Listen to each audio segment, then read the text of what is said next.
Hello दोस्तों, नमस्कार। Exam राज channel में आप लोगों का स्वागत है। मैं आज आप लोगों को बताऊंगा कि आधार सुपरवाइजर या आधार ऑपरेटर का एग्जाम में क्या क्या क्वेश्चन पूछे जाते हैं और कितने चैप्टर है। सारा डिटेल में आज आप लोगों को मैं बताऊंगा। आपको कहीं दूसरे चैनल पर जाने की आवश्यकता नहीं है। चलिए दोस्तों, मैं आज आप देर न करते हुए मैं आज आप लोगों को पहला चैप्टर स्टार्ट करने जा रहा हूँ। लेकिन पहले आपको बता दूँ कौन कौन से चैप्टर इसमें अवेलेबल है और कितने क्वेश्चन आते हैं। मैं बता दूं, अब इस समय जो है दोस्तों 100 क्वेश्चन आ रहे हैं। इसमें से आपको 55 प्लस लेके आना है। आधार ऑपरेटर और आधार सुपरवाइजर का आप जो है सर्टिफिकेट प्राप्त कर सकते हैं। बहुत ही आसान तरीका है। सिर्फ आपको कंटिन्यू आपको मेरी वीडियो देखते रहिए। सारे क्वेश्चनों का जवाब मैं आपको देता जाऊँगा। और आप कमेंट बॉक्स में अगर आपको एनी डाउट हो, कन्फ्यूजन हो, तो आप जो है कमेंट बॉक्स में ज़रूर लिखिए, जिससे कि मैं आप लोगों को उत्तर दे सकूं। चलिए दोस्तों, मैं आप लोग का स्टार्ट करता हूं। Aadhaar centre operator supervisor MCQ question आपको स्टार्ट करने बताऊंगा कि किस प्रकार जो है आधार संचालक या पर्यवेक्षक एमसीक्यू में क्या क्या क्वेश्चन रहते हैं। अध्याय सूची देखते हैं। अध्याय सूची में देखिए, मैं पहला विवरण बता दूं आपको। यूआईडीआई आधार परिचय, यूआईडीएआई और आधार का परिचय बताया जाएगा इसमें कि यूडीआई क्यों आया और कब इस्टेब्लिश हुआ, इसके बारे में आपको बताया जाएगा। दूसरा चैप्टर आपका है रजिस्ट्रार और दाखिला एजेंसी और नामांकन स्टाफ। रजिस्ट्रार, दाखिला एजेंसी और नामांकन स्टाफ। जो रजिस्ट्रार होता है, जैसे जो आधार कार्ड बनाता है, दाखिला करता है, और एजेंसी क्या है, कौन जनरेट करता है, इसके बारे में आपको स्टाफ के बारे में जानकारी इसमें दी जाती है। अब इस तीसरा चैप्टर आएगा अन बोर्डिंग, नामांकन एजेंसी और नामांकन कर्मचारी। जैसे कि आप आधार कार्ड सेंटर लेते हो, ऑनबोर्डिंग कराया जाता है। यहाँ पर देखा बताया जाता है कि यहाँ पर आप आधार कार्ड बना सकते हो। एजेंसी द्वारा ऑनबोर्डिंग किया जाता है। तो इस चौथा चैप्टर जो आएगा आधार नामांकन अद्यतन प्रक्रिया। मतलब इसका मतलब ये हुआ आधार जो नया बनेगा और आधार का जो अपडेट प्रक्रिया किस प्रकार से की जाती है। चौथे चैप्टर में आपको इस सब के बारे में जानकारी होनी चाहिए। पांचवी जो चैप्टर है आपका जनसांख्यिकी और बायोमेट्रिक विवरण। मतलब जो कैप्चर जनसांख्यिकी, किस प्रकार से हमें किसी भी व्यक्ति का कैप्चर करना है, फोटो फिंगर लेना है, इसके बारे में आपको बताया जाएगा। और छठा जो चैप्टर है एक्सेप्शन हैंडलिंग। मतलब कभी कभी ऐसा होता है आपको ना जानकारी में किसी व्यक्ति का आधार कार्ड बनाते होल्ड हो जाता है, इसके किस प्रकार से क्लियर किया जाएगा, इसके बारे में छठे चैप्टर में आपको बताया जाएगा। सातवां जो चैप्टर आपका है नामांकन गुणवत्ता और नामांकन ऑपरेटर और सुपरवाइजर दिशा निर्देश। इसका मतलब ये है जो नामांकन आप करते हैं किसी भी व्यक्ति का, उसकी गुणवत्ता कैसी होगी, इसके बारे में ऑपरेटर और सुपरवाइजर को निर्देश के लिए ये जो सातवां चैप्टर बनाया गया है। चलिए दोस्तों, मैं आज आपको इसी के बारे में सारे चैप्टर के बारे में कंटिन्यू वन बाय वन करके एक एक वीडियो लाता रहूँगा, जिससे कि आपको सारे क्वेश्चन मिल जाएंगे। अब इस समय दोस्तों आपको बता दें 100 क्वेश्चन इस समय आ रहे हैं, जिसमें से आपको 55 प्लस ला के आएंगे तो आधार सुपरवाइजर या ऑपरेटर की आईडी आपको मिल जाएगी और आप आसानी से आधार सेंटर ले सकते हैं। क्योंकि आधार सेंटर लेने के लिए आपको एक छोटी सी परीक्षा पास करनी होगी, आधार यानी वाली, तभी आप जो है आसानी से ले सकते हैं। चलिए देखते हैं। आपको पहला क्वेश्चन, पहला चैप्टर आपका स्टार्ट करने जा रहा हूँ, जिसमें आज दोस्तों मैं बता दूं आज आप लोगों को 5 ही क्वेश्चन बताऊंगा। नेक्स्ट आपको कम से कम 20 से 25 क्वेश्चन पर डे आपको लेते आता रहूँगा। चलिए दोस्तों स्टार्ट करता हूँ। जो पहला मेरा क्वेश्चन है इसमें देखिए मैं बता दूं, क्योंकि इसमें देखिए दोस्तों अगर चैप्टर वाइज अगर आपको फुल फुल चाहिए तो ये दोस्तों मिल नहीं पाता है। और आपको बता दूं, आपको सिर्फ आपको ये करना है 9 चैप्टर टोटल टोटल है इसमें तो दोस्तों, ठीक है। जो 8वां जो चैप्टर है अपराध और दंड। जैसे किसी व्यक्ति का जो है आप अगर गलती से उस व्यक्ति का आधार कार्ड बना देते हो, जिस व्यक्ति का आधार कार्ड बना है, तो आप पे इस पे दंड भी लग सकता है। इसके जैसे कि जो आधार कार्ड बनाते हैं वो अगर आधार कार्ड किसी व्यक्ति का फर्जी बना देता है या कुछ ऐसी प्रक्रिया कर देता है, ऐसी स्थिति में ऑपरेटर या सुपरवाइजर पर क्या कार्रवाई होगी, इसके बारे में इसमें बताया गया 8वें चैप्टर में।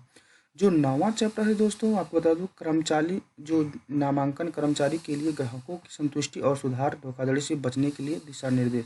मतलब दोस्तों जैसे जो नामांकन कर्मचारी के हैं, ग्राहक है, ग्राहक उनकी संतुष्टि और धोखाधड़ी से बचने के लिए एक यह निर्देश 9वां चैप्टर बताया जाएगा इसमें आपको। चलिए दोस्तों, आपको पहला चैप्टर स्टार्ट करते हैं ना, UIDAI आधार का परिचय। चलिए स्टार्ट करता हूँ। नामांकन पहचान संख्या। चलिए दोस्तों, इसे थोड़ा सा बड़ा कर लेते हैं ताकि आपको अच्छा से दिखे। चलिए दोस्तों, अब आपको पहला क्वेश्चन आपको बताते हैं क्या है। नामांकन पहचान EID नामांकन के समय निवासियों को आवंटित एक अंक संख्या है। जैसे कोई भी व्यक्ति है नया आधार बनवाता है, EID इन्रोलमेंट ID बनवाता है, तो उस स्थिति में उसमें एक संख्या दी जाती है। वो कितनी अंकों का होता है दोस्तों, मैं बता दूं, ना तो 10 अंकों का होता है। 10 अंकों का दोस्तों मोबाइल नंबर होता है और भी कुछ हो सकता है। 12 अंकों का आपका आधार नंबर होता है और भी कुछ हो सकता है दोस्तों। 15 नंबर का होता नहीं है। इन्रोलमेंट ID उसे बोली जाती है जिसमें डेट, टाइमिंग और इन्रोलमेंट ID ये सब इंक्लूड हो करके जो 28 अंकों का वो बनता है, 28 डिजिट का होता है दोस्तों। इसमें आपका, जैसे कि अगर आपसे कोई पूछ दे कि आपकी जो स्लिप मिली गई है उसमें कितने नंबर दिए गए हैं, तो आप क्या बताएंगे दोस्तों, 28। इसमें ही 28 आपका डी क्वेश्चन सही है। आपको अगला क्वेश्चन बताते हैं। UIDAI जारी करने के लिए, तो सॉरी दोस्तों, आगे मैं बढ़ चुका हूँ, पीछे ले लेता हूँ थोड़ा सा। हाँ देखिए, अब अगला क्वेश्चन है, UIDAI के द्वारा जारी करने के लिए कौन संगठन जिम्मेदार होता है। जैसे कि किसी भी व्यक्ति का अगर आप आधार कार्ड बनाते हैं तो इसके लिए ये जिम्मेदार कौन होता है ना, चुनाव आयोग। चुनाव आयोग आप जानते हैं क्या करता है, चुनाव का बारे में विवरण बताता है। योजना मतलब योजना के बारे में बताया गया। इलेक्ट्रॉनिक और सुप्रीम मंत्रालय मतलब ये भी नहीं है। UIDAI ही आपका आधार नंबर ही जारी करता है, वही जिम्मेदार होता है, क्योंकि वही एजेंसी लिया रहता है और आपको क्या करता है, आधार नया बनाने, अपडेट करने की पूरी प्रक्रिया का एक सर्टिफिकेट देता है और आपका आधार सेंटर खुलवाता है, जिससे कि आप आधार कार्ड बना सकते हैं। चलिए दोस्तों, अगला क्वेश्चन देखते हैं। अगला क्वेश्चन आपका ये है कि अगर आप जो है आधार भारत के उन निवासियों के लिए दिया जाता है जो नामांकन या अद्यतन की अवधि कितनी दिन, सॉरी दोस्तों देखते हैं, इसमें थोड़ा सा दोस्ती ऊपर नीचे हो गया। आधार भारत के उन सभी निवासियों को दिया जाए जो की अवधि 180 दिन के लिए भारत में रह रहे हैं। इसका मतलब ये है, सीधा सीधा सिंपल दोस्तों बता दूँ, उस व्यक्ति को ही आधार नंबर या अपडेट प्रक्रिया की सुविधा दी जाती है जो 180 दिन भारत में रह चुका है या रह रहा है। हाँ दोस्तों, मैं बता दूं, उसी व्यक्ति का आधार कार्ड आप बनवा सकते हैं जो भारत में कम से कम 180 दिन रह चुका हो या 180 दिन से ऊपर रह रहा हो।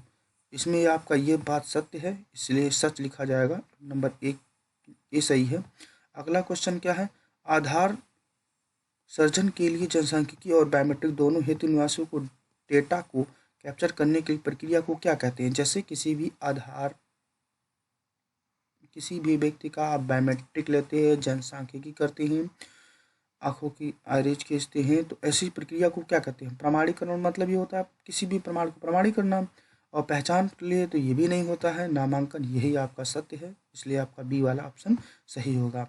अगला क्वेश्चन देखते हैं, नाम निम्नलिखित में से कौन सा नामांकन अद्यतन की सेटअप को अपघटक नहीं है। मतलब जैसे कि ये आपको बताया जाए, इसमें आपको 4 ऑप्शन है, इसमें आपको बताना है कि कौन सा ऐसा घटक है जो नामांकन या नया आधार कार्ड बनाते हैं या अपडेट करते हैं वो इसका घटक है या नहीं। कंप्यूटर तो एक घटक है ही है। बायोमेट्रिक डिवाइस से फिंगर आप कैप्चर करते हैं। बम डिटेक्टर, ये तो बम के लिए होता है। आइरिस स्कैनर, ये आइरिस आँखों के कैप्चर करने के लिए होता है। ये बम डिटेक्टर, ये बम के लिए होता है।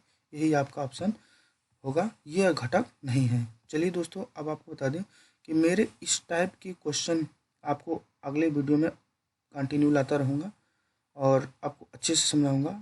बहुत ही आसान तरीका है, जैसे कि आप इसमें आसानी से समझ सकें और अपने एग्ज़ाम या सुपरवाइजर हो या ऑपरेटर आसानी से निकाल सकते हैं। टोटल इसमें दोस्तों 500-550 क्वेश्चन है। आपको सारे क्वेश्चन 1 बाय 1 करके लेके आऊँगा और आसानी से आप देख सकते हैं। चलिए दोस्तों, ओके, थैंक यू।